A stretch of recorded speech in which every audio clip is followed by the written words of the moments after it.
Hi friends, അസ്സലാമു അലൈക്കും. എല്ലാവർക്കും ആയിഷ വേൾഡിൻ്റെ പുതിയൊരു വീഡിയോയിലേക്ക് സ്വാഗതം. ഇന്നത്തെ നമ്മുടെ റെസിപ്പി നമ്മൾ റെസ്റ്റോറൻറ്റിൽ നിന്നുമൊക്കെ വാങ്ങിക്കുന്ന അതേ ടേസ്റ്റിൽ നല്ല പെർഫെക്റ്റായി ചെയ്തെടുക്കാൻ പറ്റുന്ന ഒരു ബ്രോസ്റ്റഡ് ചിക്കനാണ്. നല്ല സ്പൈസി ആയിട്ടുള്ള ഒരു റെസിപ്പിയാണ് ഞാനിവിടെ കാണിക്കുന്നത്. പിന്നെ ഇതിൻ്റെ പ്രത്യേകത എന്താണെന്ന് വെച്ചാൽ നമ്മുടെ അടുക്കളയിൽ എപ്പോഴും ഉണ്ടാകുന്ന സാധനങ്ങൾ മാത്രമേ ഇതിനാവശ്യമുള്ളൂ. ഒനിയൻ പൗഡറോ ഗാർലിക് പൗഡറോ ഒന്നും ഇതിന് വേണ്ട. അപ്പോൾ നല്ല ടേസ്റ്റി ആയിട്ടുള്ള ഈ ബ്രോസ്റ്റഡ് ചിക്കൻ എങ്ങനെയാണ് തയ്യാറാക്കിയെടുക്കുന്നത് എന്ന് നമുക്ക് നോക്കാം. ബ്രോസ്റ്റ് ഉണ്ടാക്കുവാനായിട്ട് ഞാൻ ഇവിടെ ഒരു ചിക്കൻ 8 പീസായി കട്ട് ചെയ്തെടുത്തിട്ടുണ്ട്. ചിക്കൻ്റെ സ്കിന്ന് കളഞ്ഞിട്ടാണ് ഞാൻ എടുത്തിട്ടുള്ളത്. നിങ്ങൾക്ക് സ്കിന്ന് കളയാതെ കിട്ടുകയാണെങ്കിൽ അതാണ് കുറച്ചുകൂടി നല്ലത്. ഇനിയിപ്പോൾ സ്കിന്ന് കളഞ്ഞതാണെങ്കിലും കുഴപ്പമൊന്നുമില്ല കേട്ടോ. ഇത് വെച്ചും നല്ല പെർഫെക്റ്റായിട്ട് തന്നെ ചെയ്തെടുക്കാൻ പറ്റും. ഞാനിവിടെ ചിക്കൻ നന്നായിട്ട് കഴുകിയതിന് ശേഷം അതിൻ്റെ വെള്ളം നന്നായി കളഞ്ഞെടുത്തിട്ടുണ്ട്. ഇനി നമുക്കൊരു ബൗൾ എടുത്തിട്ട് അതിലേക്ക് ഒരു 1.25 കപ്പ് പാല് ചേർത്ത് കൊടുക്കാം. ഈ 1.25 കപ്പ് പാലിലേക്ക് നമുക്ക് 1 ടേബിൾ സ്പൂൺ വിനാഗിരി അഥവാ സുർക്ക ചേർത്ത് കൊടുക്കാം. എന്നിട്ട് ഇത് രണ്ടും കൂടി നന്നായിട്ട് ഒരു സ്പൂൺ വെച്ച് മിക്സ് ചെയ്തെടുക്കുക. ഈ പാല് നന്നായിട്ട് മിക്സ് ചെയ്തതിന് ശേഷം ഈ ബൗൾ നമുക്കിവിടെ ഒരു 10 മിനിറ്റ് അടച്ചു വെക്കാം. 10 മിനിറ്റിന് ശേഷം നമുക്ക് ബട്ടർ മിൽക്ക് റെഡിയായി കിട്ടും. അപ്പോൾ അതിന് വേണ്ടി നമുക്കിവിടെ ഈ പാല് 10 മിനിറ്റ് അടച്ച് വെക്കാം.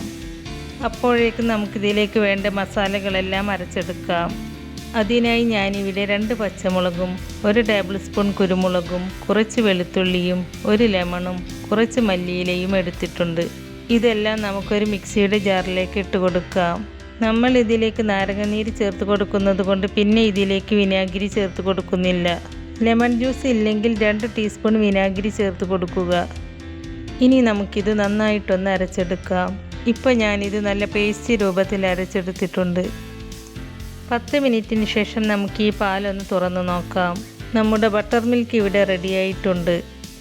ബട്ടർ മിൽക്ക് നന്നായിട്ടൊന്ന് മിക്സ് ചെയ്തതിന് ശേഷം നമുക്കിതിലേക്ക് അരച്ച് വെച്ച മസാലയുടെ പേസ്റ്റ് ചേർത്ത് കൊടുക്കാം.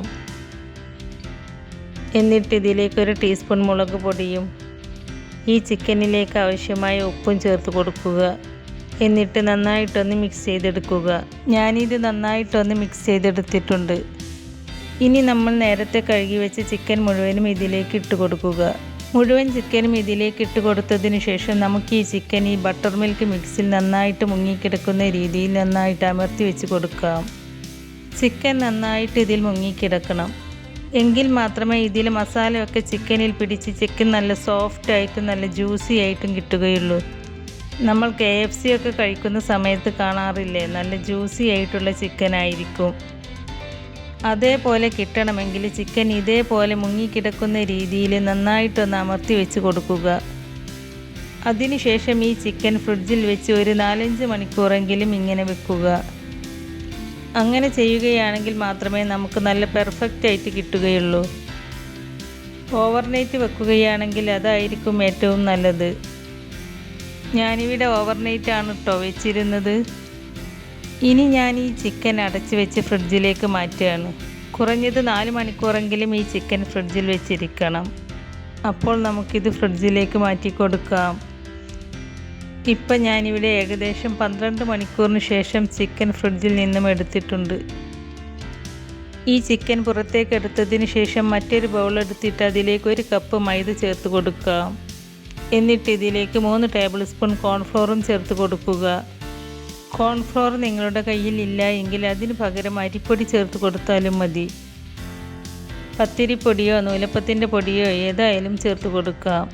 ഞാനിവിടെ കോൺഫ്ലോറാണ് കേട്ടോ ചേർത്ത് കൊടുത്തിട്ടുള്ളത്. ഇനി നമുക്കിതിലേക്ക് 1 ടീസ്പൂൺ ഗാർലിക് പേസ്റ്റ് ചേർത്ത് കൊടുക്കാം. ഇനി നമുക്ക് ഈ മൈദയിലേക്ക് 1 കോഴിമുട്ട പൊട്ടിച്ചൊഴിച്ച് കൊടുക്കാം. പിന്നെ ഇതിലേക്ക് ആവശ്യമുള്ള ഉപ്പ് ചേർത്ത് കൊടുക്കുക. ഇനി ഇതിലേക്ക് ചേർക്കേണ്ടത് നല്ല തണുത്ത വെള്ളമാണ്. ഈ വെള്ളം ഞാൻ ഫ്രിഡ്ജിൽ വെച്ച് നന്നായിട്ട് തണുപ്പിച്ചെടുത്തതാണ്. ഇങ്ങനെ നന്നായിട്ട് തണുത്ത വെള്ളം വേണം ഇതിലേക്ക് ചേർക്കാനായിട്ട്. അപ്പോൾ 1 കപ്പ് വെള്ളം ആദ്യം ചേർത്തിട്ട് നമുക്കിത് മിക്സ് ചെയ്ത് നോക്കാം. ആവശ്യമാണെങ്കിൽ വെള്ളം വീണ്ടും ചേർത്ത് കൊടുക്കണം. ഒട്ടും കട്ടയൊന്നും ഇല്ലാതെ നന്നായി മിക്സ് ചെയ്തെടുക്കാൻ ശ്രദ്ധിക്കുക. ഇതിപ്പോൾ നല്ല തിക്കായിട്ടാണ് ഇരിക്കുന്നത്.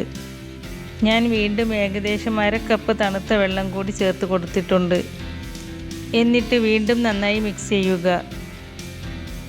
ഇപ്പോൾ കണ്ടില്ലേ, നമ്മുടെ ബാറ്റർ ഇവിടെ റെഡി ആയിട്ടുണ്ട്. നമ്മൾ പഴംപൊരിയൊക്കെ ഉണ്ടാക്കില്ലേ, അതിനേക്കാളും ഒരല്പം ലൂസായിട്ട് വേണം ഈ ബാറ്റർ ഉണ്ടാക്കാനായിട്ട്. അധികം കട്ടിയായിട്ട് പോവരുത്. ഈ ഒരു പരുവത്തിൽ ഉണ്ടാക്കിയെടുക്കുക. ഇനി നമുക്കൊരു പ്ലേറ്റ് എടുത്തിട്ട് അതിലേക്ക് 2 കപ്പ് മൈദ ചേർത്ത് കൊടുക്കുക. ഈ മൈദയിലേക്ക് 1 ടീസ്പൂൺ മുളക് പൊടിയും ഒരല്പം ഉപ്പും ചേർത്ത് കൊടുക്കുക. എന്നിട്ട് ഇതെല്ലാം നന്നായിട്ടൊന്ന് മിക്സ് ചെയ്തെടുക്കുക. നന്നായിട്ട് തന്നെ മിക്സ് ചെയ്യണം കേട്ടോ. ഉപ്പും മുളക് പൊടിയും ഒക്കെ ഈ മൈദയുടെ എല്ലാ ഭാഗത്തും എത്തുന്ന രീതിയിൽ 1-2 മിനിറ്റെങ്കിലും എടുത്തിട്ട് ഇതേപോലെ ഒന്ന് നന്നായിട്ട് മിക്സ് ചെയ്യണം. നന്നായിട്ട് മിക്സ് ചെയ്തതിന് ശേഷം ഇത് നമുക്ക് മാറ്റി വെക്കാം. ചിക്കൻ ഫ്രിഡ്ജിൽ നിന്നും എടുത്തതിന് ശേഷം മാത്രമേ ഇതൊക്കെ റെഡിയാക്കാൻ പാടുള്ളൂ കേട്ടോ. നേരത്തെ തന്നെ ഇത് ഉണ്ടാക്കി വെച്ചാൽ ചിക്കൻ ഫ്രൈ ചെയ്യുന്ന സമയത്ത് വല്ലാതെ എണ്ണ കുടിക്കും. അതുകൊണ്ട് ഫ്രൈ ചെയ്യുന്നതിന് കുറച്ച് മുന്നേ മാത്രമേ ഇതൊക്കെ റെഡിയാക്കാവൂ. അപ്പോൾ നമ്മൾ ഫ്രിഡ്ജിൽ വെച്ച് ചിക്കൻ പുറത്തേക്ക് എടുത്തിട്ടുണ്ട്. ഒരു 12 മണിക്കൂറൊക്കെ ആയിട്ടുണ്ട് ഇത് ഫ്രിഡ്ജിൽ വെച്ചിട്ട്. ഇപ്പോൾ ചിക്കനിൽ മസാലയൊക്കെ നന്നായി പിടിച്ചിട്ടുണ്ട്. ഇനി നമുക്ക് ഈ ചിക്കൻ ഒന്നുകൂടി നന്നായിട്ടൊന്ന് മിക്സ് ചെയ്തെടുക്കാം. നന്നായിട്ട് മിക്സ് ചെയ്തതിന് ശേഷം ആദ്യം ഫ്രൈ ചെയ്തെടുക്കാനുള്ള 3 ചിക്കൻ്റെ പീസ് എടുക്കുക. എന്നിട്ട് നമ്മൾ നേരത്തെ റെഡിയാക്കിയിട്ടുള്ള ബാറ്ററിലിട്ടിട്ട് നന്നായിട്ടൊന്ന് മുക്കിയെടുക്കുക. ചിക്കൻ്റെ എല്ലാ ഭാഗത്തും ബാറ്റർ പിടിച്ചിരിക്കുന്ന രീതിയിൽ നന്നായിട്ട് ഇതിലൊന്ന് ഡിപ്പ് ചെയ്തെടുക്കുക.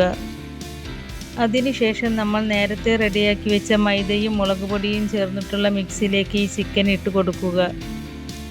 എന്നിട്ട് ഈ പൊടി ചിക്കനിൽ നന്നായിട്ട് കവർ ചെയ്തെടുക്കുക. ചിക്കൻ്റെ എല്ലാ ഭാഗത്തും നന്നായിട്ട് കവർ ചെയ്തെടുക്കാൻ ശ്രദ്ധിക്കുക. നമുക്ക് ചിക്കനിൽ നനവ് തോന്നുന്ന ഭാഗത്തൊക്കെ ഈ പൊടി നല്ലോണം പിടിപ്പിച്ച് കൊടുക്കുക. കുറച്ച് നന്നായിട്ട് പ്രസ് ചെയ്തിട്ട് തന്നെ ഈ പൊടി പിടിപ്പിച്ച് കൊടുക്കുന്നതാണ് നല്ലത്. ഇത് കണ്ടില്ലേ, ഇതേപോലെ നല്ല കട്ടിയിൽ പൊടി പിടിപ്പിച്ച് കൊടുക്കുക.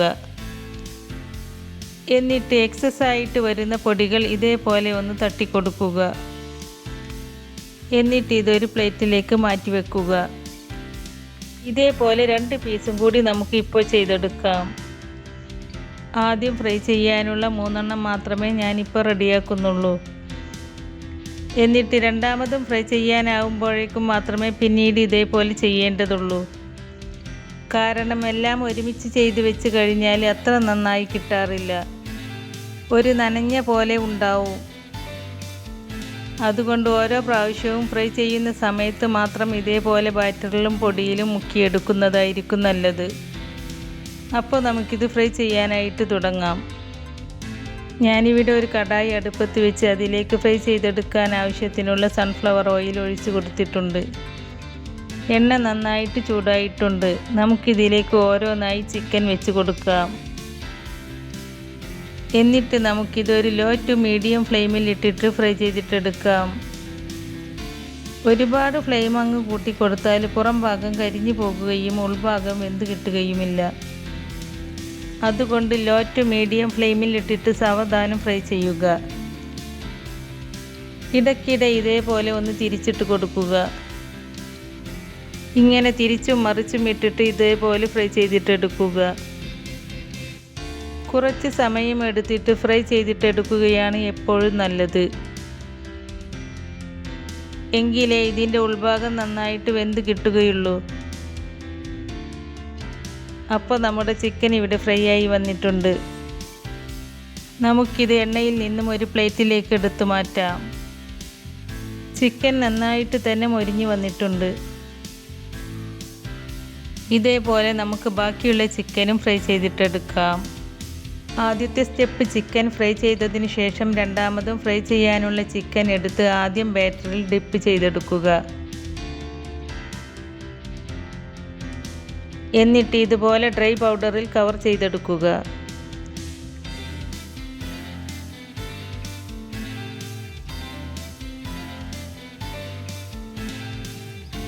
കവർ ചെയ്തെടുത്ത ചിക്കൻ ചൂടായിട്ട് കിടക്കുന്ന എണ്ണയിലേക്ക് വെച്ച് കൊടുക്കുക. എന്നിട്ട് ആദ്യം ചെയ്തതുപോലെ ലോ ടു മീഡിയം ഫ്ലെയിമിൽ ഇട്ടിട്ട് ഫ്രൈ ചെയ്തെടുക്കുക.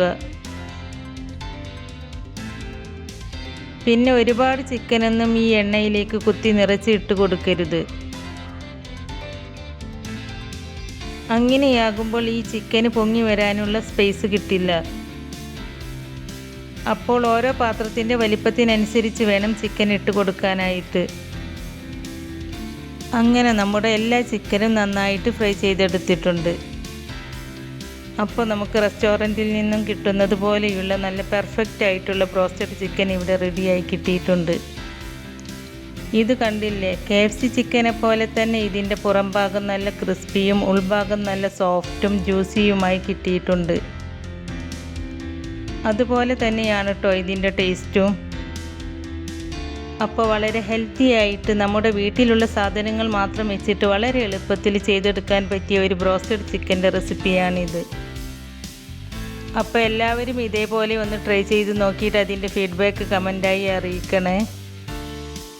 നമ്മുടെ ഇന്നത്തെ ഈ റെസിപ്പി നിങ്ങൾക്ക് ഇഷ്ടമായിട്ടുണ്ടെങ്കിൽ ലൈക്ക് ചെയ്യാനും ഫ്രണ്ട്സ് ആൻഡ് ഫാമിലിക്ക് ഷെയർ ചെയ്ത് കൊടുക്കാനും മറക്കരുത്.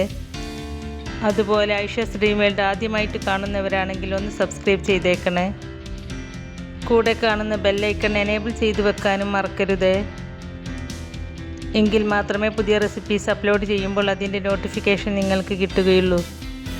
ഇൻഷാ അല്ലാഹ് പുതിയ റെസിപ്പീസുമായി വീണ്ടും വരാം. Thank you.